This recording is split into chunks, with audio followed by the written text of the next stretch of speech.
Hi everybody, it's Honest John again, and I'm going to do my answering of your questions this video. When I did my celebrating 2,000 subscribers video, I said that as part of that celebration I would do a question and answer video, so I want to thank you all for asking some very cool questions, and so let's go. First of all, one of my subscribers, Liberty Z HD, asked, ass or tits? I don't see why you should have to choose between one or the other. I'm both. I love titties, and I love a nice ass. And as a matter of fact, I'm also, in addition to being a titty man and an ass man, I'm a leg man, I'm an eye man. I just love everything about women, I do. Free Your Mind asked, what is your way of dealing with hecklers on stage? Do you have security boot them, or do you take them on with words? And the answer to that one is also both. First of all, if you let hecklers, if you get too involved with hecklers, they're going to be interrupting your jokes and screwing up the show. So I definitely want them out of there. But while security is getting over there and getting ready to take them out, I'll bust their balls until they're gone. I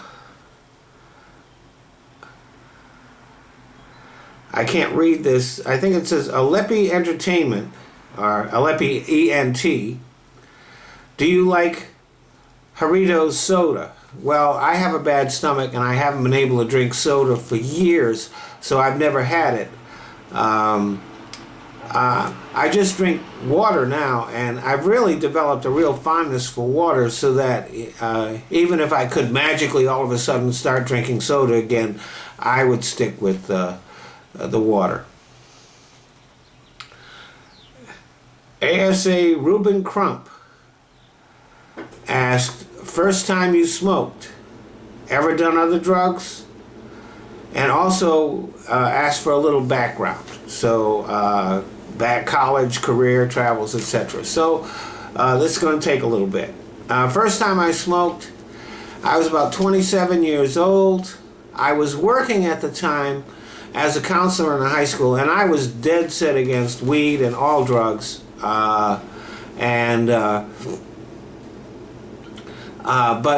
a lot of the people that I worked with, they smoked weed, and so these were people that I liked, I respected, I knew that they were very intelligent, and so it made me challenge my assumptions about weed. So one day they told me they were going to have a pot party and invited me to come.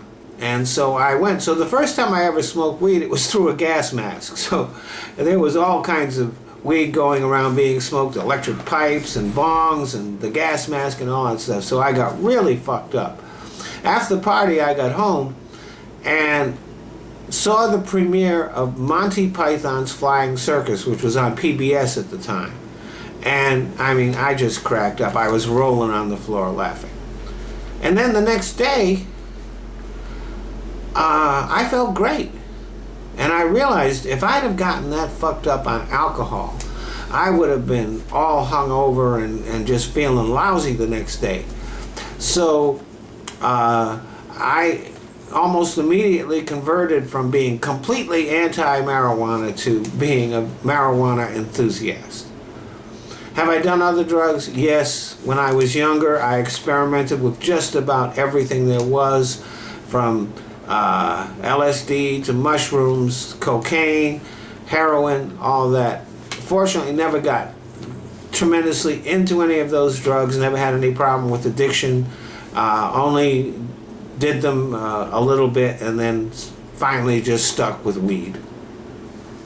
A little background, college, graduated from Providence College in Rhode Island with a BA in English.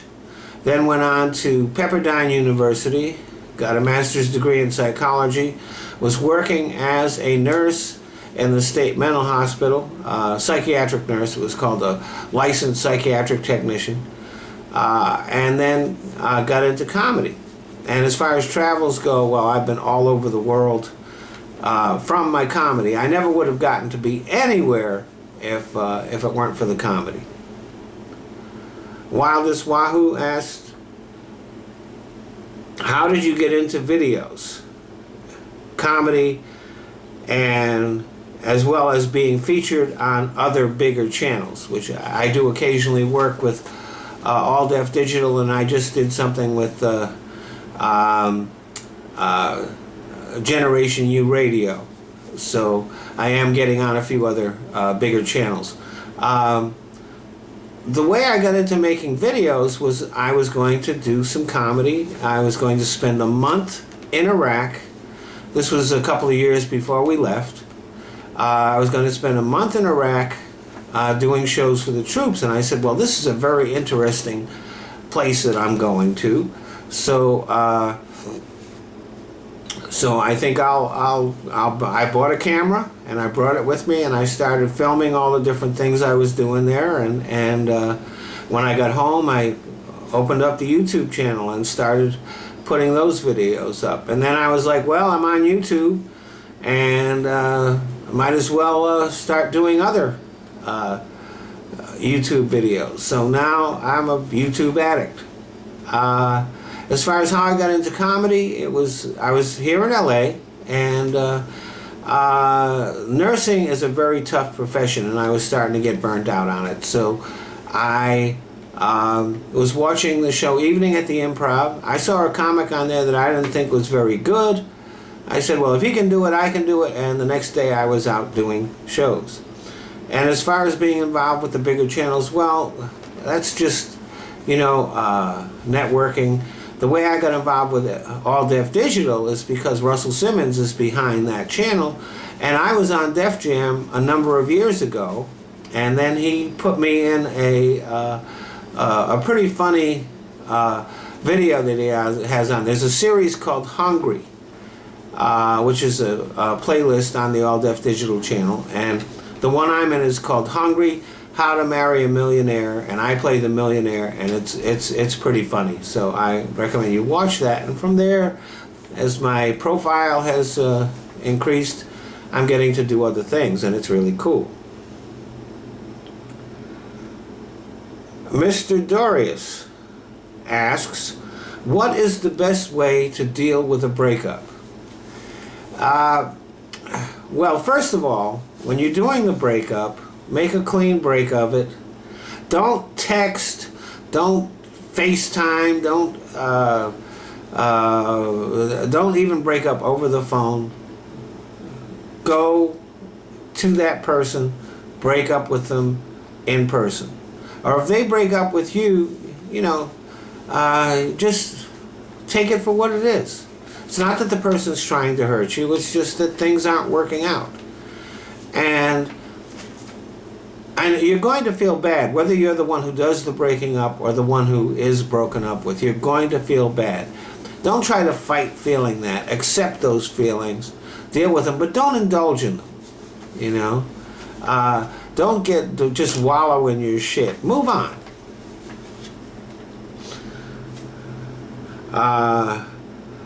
C.O.L. Butler, I assume that means Colonel Butler, has asked a couple of questions. First one was, are you a veteran?